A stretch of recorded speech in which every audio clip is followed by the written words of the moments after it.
Labas, čia Gediminas Grinevičius, verslo treneris. Ir Rita Grinevičienė. Labadiena, Rita Grinevičienė. Labadiena, Gediminai. Kaip jūs, draugai, laikotės? Tikimės pas jūs viskas einasi puikiai, tikimės turėjote nuostabią savaitę, kaip sakėm, pirmąją po švenčių, taip, įsivažiavimo tokio, grįžimo į ritmą, taip, ir tikimės, kad grįžote į ritmą. Na, o šį vakarą su jumis norime pakalbėti apie 3 dalykus, kurių vengia blogi lyderiai. Na, galbūt blogi lyderiai yra stiprus išsireiškimas, bet pakalbėsime apie 2 lyderių tipus ir kuris yra geresnis lyderio tipas. Ir tada pasidalinsime tos 3 dalykus, kuriuos netokie geri lyderiai, kurių jie vengia daryti, kurių jie dažniausiai nedaro arba tai daro ne kokybiškai. Tad visų pirma, jeigu žiūri šio video įrašą, padaryk mums paslaugą, parašyk grotelės įrašas į komentarus. Jei esi naujas arba nauja, jeigu pirmą kartą žiūri vieną iš mūsų video, būtume labai dėkingi, jeigu parašytum naujas arba naujai komentarus. Ir žinoma, jeigu gausi šio video naudos arba manai kažkam kitam šis video galėtų būti naudingas, būtume nepaprastai dėkingi, jeigu pasidalintum šio video ir parašytum į komentarus pasidalinau. Taigi, draugai, tikimės pas jūs viskas sekasi gerai ir aišku, šiandien labai svarbi tema – lyderystė. Taip, reiškia, kaip John Maxwell, kuris yra lyderystės guru, sako, kad lyderis yra kaip dangtis, taip, yra dangčio dėsnis, taip, reiškia, lyderis yra kaip dangtis savo organizacijai, reiškia, lyderis bus tas dangtis, į kurį visi kiti atsimuš. Jeigu lyderis neauga, jeigu lyderis netampa geresnis, tai ir žmonės negali progresuoti. Reiškia, kuo geresnis lyderis tu tapsi, tuo didesnė gali užaugti tavo komanda, tuo stipresni gali tapti tavo lyderiai, tuo daugiau tu gali uždirbti ir didesnės apyvartas sukurti ir panašiai. Žodžiu, versle lyderystė beveik tolygų geram rezultatui. Taip, geras lyderis sukurs gerus rezultatus. Dėl to šiandien ir norime būtent apie tai pakalbėti ir tikimės, kad tie patarimai, kuriuos duosime, padės jums geriau būtent valdyti savo verslą, būti geresnių lyderių ir gauti geresnius rezultatus. Ir tarp kitko, tie patarimai, kuriuos mes duosime, mes taip pat augam dar tenai. Taip, reiškia, mes čia nesame atsisėdę ant aukštos kėdės ir jum aiškinam, kaip būti gerais lyderiais, nes kokie mes esam nuostabus ir mes esam patys geriausi lyderiai pasaulyje. Tikrai taip nėra. Mums dar dirbti, kol mes tapsime patys geriausi lyderiai tokiais galbūt, kokiais mes norėtume tapti. Taip? Nu, tu viską taip pasakei. Čia mes...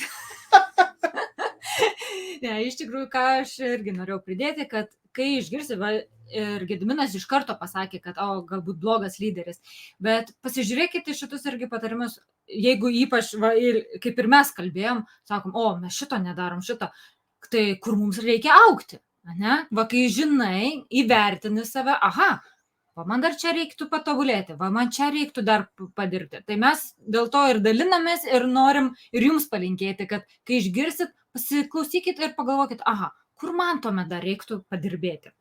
Tikrai taip. Tai ką, pirmiausia, aptarkime tos 2 lyderystės tipus, taip, kurie 2 dažnai pasitaikantis lyderiai ir koks yra skirtingas jų požiūris. Tad kokie tie 2 skirtingi lyderiai? Tai vienas yra į atlygį orientuotas lyderis ir kitas yra į atsakomybę orientuotas lyderis. Taip, tai reiškia 2 lyderystės tipai. Į atlygį orientuota lyderystė ir į atsakomybę orientuota lyderystė. Koks skirtumas tarp tų 2 lyderių? Na, pirmasis į atlygį orientuotas lyderis žiūri į lyderystės poziciją kaip į atlygį už sunkiai atliktą darbą. Reiškia, aš sunkiai dirbau, aš sunkiai kovojau, aš daug stengiausi ir būtent ta lyderystės pozicija, kurioje dabar aš atsiradau, tai yra man atlygis už tą sunkų darbą. Taip? Ir būtent tai yra man prizas, tai yra man paskatinimas, tai yra man palepinimas, dabar aš galiu būti lyderis ir man būtent čia yra atpildas už mano sunkų darbą. Taip? Ir būtent toks lyderis dažniausiai vengia daryti nepatogius dalykus arba dalykus, kurie yra nuobodus. Taip? Nes jeigu tu žiūri į tai kaip į prizą, kaip į paskatinimą, tai turi būti fainai, taip? Turi būti linksma, turi būti įdomu, taip? Tai reiškia, viskas, kas yra nuobodu, ir viskas, kas yra nepatogu, toks lyderis dažniausiai stengiasi tuos dalykus atmesti, jų nedaryti ir jų vengti. O į atsakomybę orientuotas lyderis, tai jisai prisiema atsakomybę. Taip, ir jisai prisiema atsakomybę ir už komandą, ir už žmonės, tiesiog visą tai Būtent. jaučia. Ir būtent į atsakomybę orientuotas lyderis būtent daro dalykus, kurių niekas kitas nenori daryti. Ir turbūt esate girdėję tą posakį, jeigu nori gauti dalykus, kurių kiti negali turėti, tada turėsi daryti dalykus, kurių kiti nenori daryti. Taip, tai būtent į atsakomybę orientuotas lyderis būtent žiūri į tą lyderystės poziciją ne kaip į prizą ar atpildą ar atlygį, o kaip į atsakomybę. Reiškia, jeigu aš tapau tuo lyderiu, jeigu aš pasiekiau šitą poziciją, tai nėra vien tik tai prizas ir vakarėliai ir prabanga ir panašiai, bet tai yra taip pat atsakomybė. Sako, su didelė gale atkeliauja taip pat didelė atsakomybė. Taip? Ir būtent šitas lyderis bus pasiruošęs daryti būtent dalykus, kurių kiti nenori daryti. Taip? Tai yra 2 lyderystės tipai. Ir galbūt jau vien tik tai apibūdinus šitus 2 lyderystės tipus, jūs jau suprantate, kuris iš jų geresnis. Na ir žinoma, geresnis yra ir galbūt efektyvesnis. Taip? Ne tai, kad vieni yra blogi lyderiai, kiti yra geri lyderiai, bet vieni bus labiau efektyvūs negu kiti. Taip? Ir būtent į atsakomybę orientuota lyderystė bus efektyvesnė. Taip? Ir tarp kitko, draugai, šiandien norime jums padovanoti knygą, Dalai Lamos knygą Kelias į prasmingą gyvenimą. Jeigu norite laimėti šitą knygą, viskas, ką reikia padaryti, tai pasidalinti šio video ir parašyti į komentarus pasidalinau. Taip? Ir tada vienas iš jūsų laimėsite šią knygą mūsų transliacijos pabaigoje. Viskas, ką reikia padaryti, tiesiog pasidalinate šio video ir parašote į komentarus pasidalinau. Tvarkoj. Tad dabar apibūdinus tuos 2 lyderius, taip, tuos 2 lyderystės tipus, pakalbėkime apie 3 dalykus, kurių vengia dažniausiai daryti būtent į atlygį orientuotas lyderis ir kuriuos daro labai gerai į atsakomybę orientuotas lyderis. Taigi, pirmasis dalykas yra lyderių vystymas. Lyderių vystymas. Taip, lyderių vystymas yra nepaprastai svarbus dalykas. Taip, ir būtent kaipgi mes vystome tos lyderius. Taip, tai pirmas dalykas tai yra darbas su savo potencialiais ir esamais lyderiais. Taip, ir jų coachingas. Taip, ir išgirdę coachingą, sakysite, o tai čia man dabar reikia būti coacheriu būtinai, kad galėčiau dirbti, kad būčiau lyderis. Nieko panašaus. Coachingas tai tiesiog yra asmeninė mentorystė. Asmeninis darbas. Taip, asmeninė pagalba tam žmogui. Tai ir yra coachingas. Taip, nes mes galime su žmonėmis dirbti grupėmis arba galime dirbti individualiai. Taip, tai būtent į atsakomybę koncentruotas lyderis dirbs asmeniškai su savo komandos nariais, su savo potencialiais lyderiais arba jau esamais lyderiais ir padės jiems tapti geresnę savo versiją. Taip, padės jiems realizuoti pilną savo potencialą. Taip, kur į atlygį orientuotas lyderis dažnai šitą dalyką stengsis vengti šito dalyko. Dažnai stengsis išsisukti nuo šito darbo. Taip, čia dabar šnekėti su tai žmonėm asmeniškai, aiškinti jiem, reguliuoti gyvenimą. Taip. Ir kartais atrodo, tai kaip tik kur kas geriau, kaip sakė, nenurodinėti žmonėms, nereguliuoti žmonėms gyvenimo, taip toliau. Taip. Bet ilgalaikiu atžvilgiu, ar mums rūpi to žmogaus sėkmė, ar ne? Dažnai būtent į šitą lyderių vystymą įeina kas? Turėti nepatogius pokalbius su tai žmonėmis. Taip? Ir kam iš jūsų patinka turėti nepatogius pokalbius su žmonėmis? Man ne. Tau patinka? Niekam nepatinka turėti to, žinote, tos nepatogius pokalbius. Taip? Kaip, pavyzdžiui, žmogus daro kažką, ko turėtų nedaryti. Arba žmogus elgiasi taip, kaip turėtų nesielgti. Ir mes visi norim dažniausiai po kilimu, kai sakant, sušluoti tą dalyką ir ignoruoti tą problemą. Taip? Bet kaip Tony Robbins sako, užmušk monstrą, kol jisai yra mažas. Kodėl? Dėl to, kad jeigu tu palieki tą dalyką, kas atsitiks? Jisai tik auks. Ta problema tik tai auks, tas elgesys tik tai kartosis, tik tai taps dar blogesnis, taip, ir tada užaugs dar didesnė problema, taip. Ir kartais mes galim sakyti, bet tas žmogus čia elgesi kaip jis elgesi, bet jis daro gerą rezultatą, jisai atneša didelę apyvartą, jisai daro daug pardavimų, jisai pasirašo daug žmonių į komandą, tai kaip aš dabar jį čia disciplinuosiu, kaip aš dabar jį čia drausminsiu, taip? Bet turi suprasti, kad net jeigu tas žmogus daro gerą rezultatą, jeigu jisai elgesi blogai, jeigu tas žmogus yra toksiškas, kas atsitiks, jisai kenks visai likusiai organizacijai. Jisai galbūt demotyvuos kitus žmonės, galbūt gadins komandos moralę, galbūt gadins komandos atmosferą ir panašiai, taip? Ir būtent dėl to tu kaip, jeigu tu nori būti į atsakomybę orientuotas lyderis, turėsi turėti tuos sunkius pokalbius ir vystyti tos žmonės. Tai padėti tiem žmonėms vystyti save. Ir dažnai tie pokalbiai nebus labai malonus. Ypač tie žmonės gali priešintis tokiam dalykui. Taip, negirdėti savai priimti. Taip, negirdėti tave savai, įsižeisti, net kaip jinai drįso su manim taip pašnekėti, kaip jisai drįso man tai pasakyti taip, nes tas žmogus dar nepasiruošęs galbūt išgirti, jisai galbūt neužaugęs iki to. Bet tavo atsakomybė, jeigu tu nori tam žmogui gero, yra tam žmogui padėti, taip? Nes tu žinai, kad jeigu tu ignoruosi tą dalyką, jeigu tu jam nepadėsi augti tam žmogui, jisai negaus tokio rezultato, kokio galėtų jisai gauti, jisai negalės realizuoti pilną savo potencialą, taip? Tai būtent į atlygio orientuotas lyderis dažniausiai vengs tokio darbo, vengs tokių pokalbių, nes tai nemalonu, tai yra galbūt nuobodu, tai yra galbūt per sunku, taip? Bet į atsakomybę orientuotas lyderis tai darys. Ok, pakalbėkime apie antrąjį dalyką, kurio vengia būtent lyderiai, kurie nėra tokie efektyvūs. Tai gerų susitikimų organizavimas.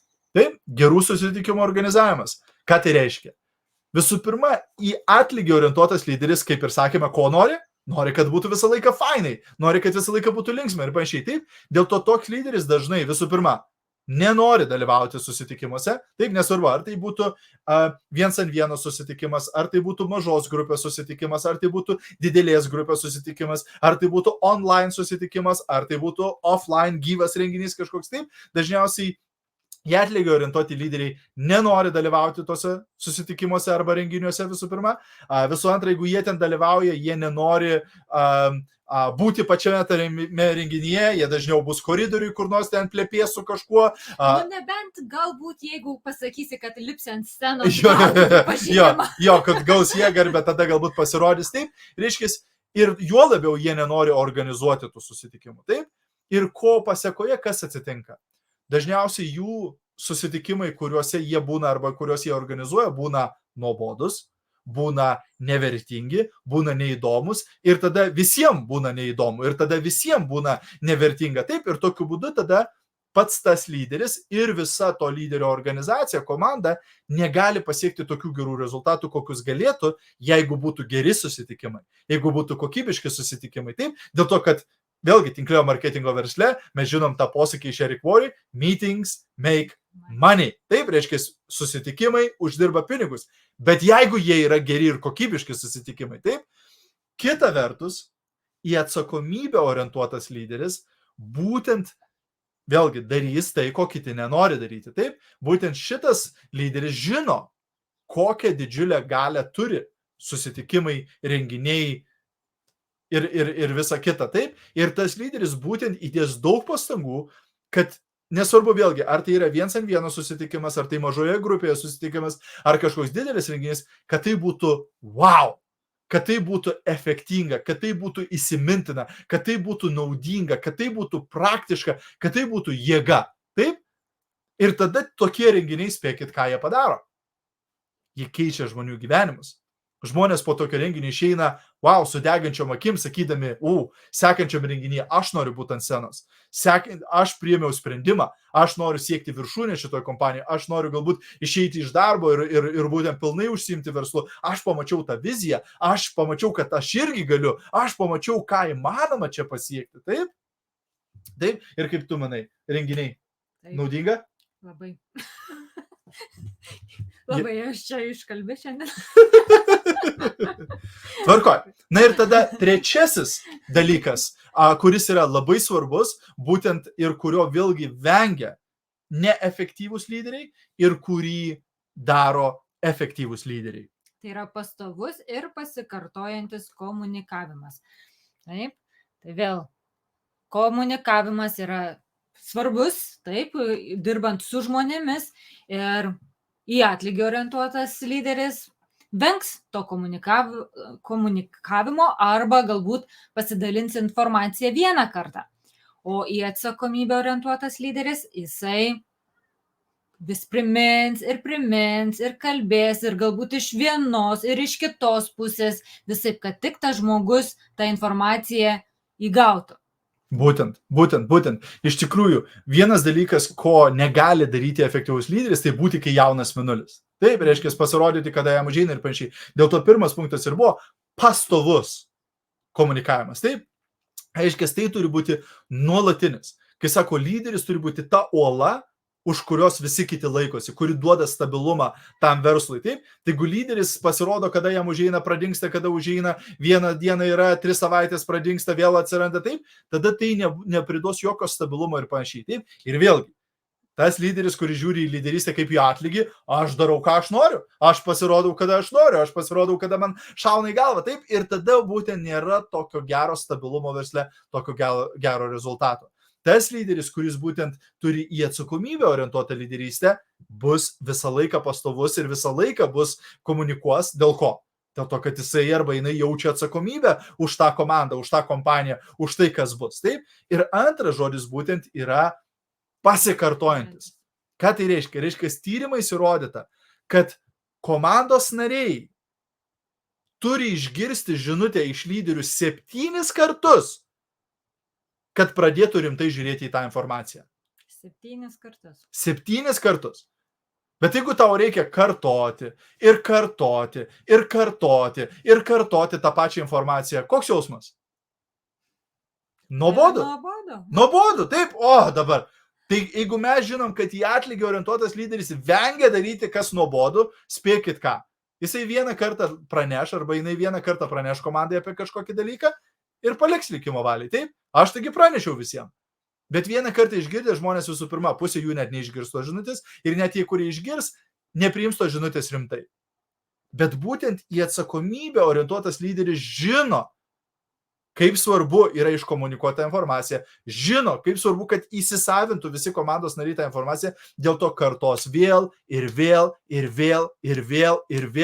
nors ir nuobodu, nors ir užkniso, nors ir jau žmonės burbuliuoja, ką tu čia vis kartoji. Tas lyderis turi atsakomybę ir žino, kad reikia tą informaciją iškomunikuoti, kad žmonės gautų geresnį rezultatą. Taip? Ir kartos. Dėl to tas lyderis pastoviai komunikuos ir pasikartojančiai, pastoviai.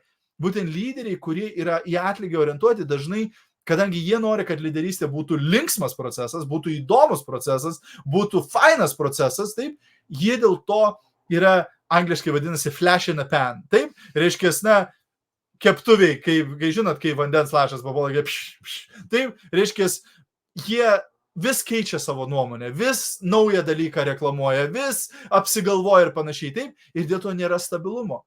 Nėra būtent gerai iškomunikuota informacija. Ir aš buvau toks lyderis. Aš atsimenu, kai aš pradėjau tinklinio marketingo versle, aš kelis kartus kažką parodau, matau, kad komanda nepradėjo daryti kažko, pamirškit tą, dabar šitą dalyką reklamuojam, taip, pamirškit šitą, dabar šitą, taip, ir tokiu būdu tu keiti tas strategijas kas antrą dieną ir kas atsitinka.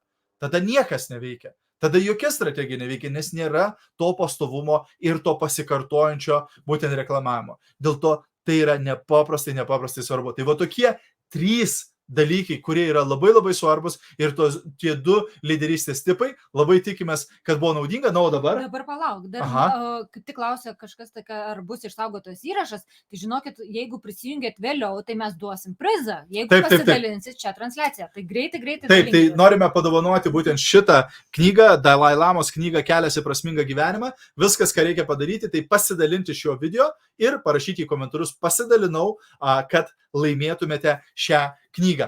Ir mes tu jau ištrauksime laimėtoją, o prieš tai noriu priminti, kad visus jūs kviečiame į patyriminę stovyklą Retritą Šiaurės Kipre. Taip, būtent su Rita gegužės pabaigoje, birželio pradžioje organizuojame būtent gyvą stovyklą šiaurinėme Kipre. Kipras yra mūsų viena mėgstamiausių vietų pasaulyje ir būtent ten suradome labai gražią vietą, labai fainą viešbutį ir daug vietų, kurias aplankysime kartu. Reiškia, tai nebus atvažiuojate į savaitę laiko, praleidžiate salėje su kondicionieriumi. Taip, reiškia, mes norėjome, tai galim padaryti ir Kaune, ir Anglijoje, ir taip toliau, kam trenktis į kitą pasaulio galą, kad pasėdėti savaitę laiko salėje. Taip, tai būtent mes norėjome sujungti mokymus su patirtimi. Taip, ir būtent mes keliausime po visą būtent šiaurinio Kipro salą, į skirtingas vietas, į pilis, į paplūdimius, į senovinio miesto griuvėsius ir panašiai. Ir tuo pačiu mokinsimės, dalinsimės informaciją, pasidalinsime su jumis strategijomis, praktikomis, idėjomis, kurios padės jums tapti dar geresnėmis savo versijomis, galbūt atrasti save pirmą kartą gyvenime, galbūt išsigryninti tam tikrus dalykus, tapti stipresniais psichologiškai, taip, ir galbūt sukurti naujus gerus įpročius savo gyvenime, kurie padės jums pasiekti dar didesnių rezultatų savo versle, savo asmeniniam gyvenime ir panašiai. Tad labai visus kviečiame. Ir jeigu kyla klausimas, ar čia tik tai tinklinio marketingo atstovams, tai tikrai ne. Va, kaip Gediminas pasakė, kad jeigu ieškai savęs, nori save tobulinti, šis retritas yra tau. Tikrai taip. Ir mes, kaip sakant, tai yra pirmą kartą toksai organizuojamas, kur mes realiai su jumis visą savaitę gyvensime kartu.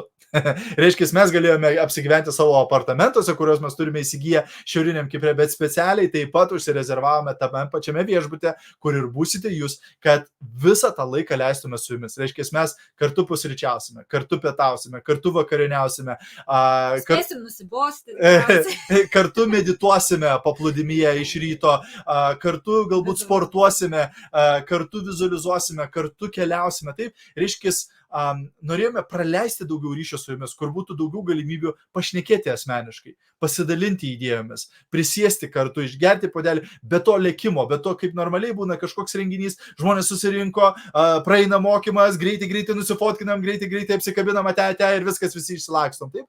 O čia bus būtent proga praleisti šiek tiek daugiau to kokybiško laiko kartu, pasimokyti vieni iš kitų, pasisemti idėjų, pasidalinti, susipažinti labiau ir panašiai. Tad labai nekantravome su jumis praleisti šitą laiką, tikrai žinome, kad bus galinga patirtis ne tik tai jums, bet ir mums patiems. Taip, tad jeigu norite sužinoti daugiau, tiesiog spauskite ant nuorodo šio video aprašyme, ten rasite visą informaciją apie retrytą šiauriniame Kipre ir galėsite būtent prisijungti. Jeigu kyla kažkokių klausimų, kažkas neaišku ir taip toliau, galite su mumis susisiekti, bet kokiu atveju padėsime su visa kelionės organizacija ir panašiai. Tiesiog susisiekite, duokit žinot ir mes su malonumu suteiksim visą informaciją. Na ką, o dabar padovanosime prizą, taip? Taigi padovanosime vienai arba vienam iš jūsų šitą knygą, tad Rita, duok skaičių tarp 1 ir milijono. Palauk, tai kokia šiandien diena yra? Šiandien 5. Bus 27 dieną. Aha. 27. Gal didesnį kokį galėjai skaičių sugalvoti? Gerai, 1, 2, 3, 4, 5, 6, 7, 8, 9, 10, 11,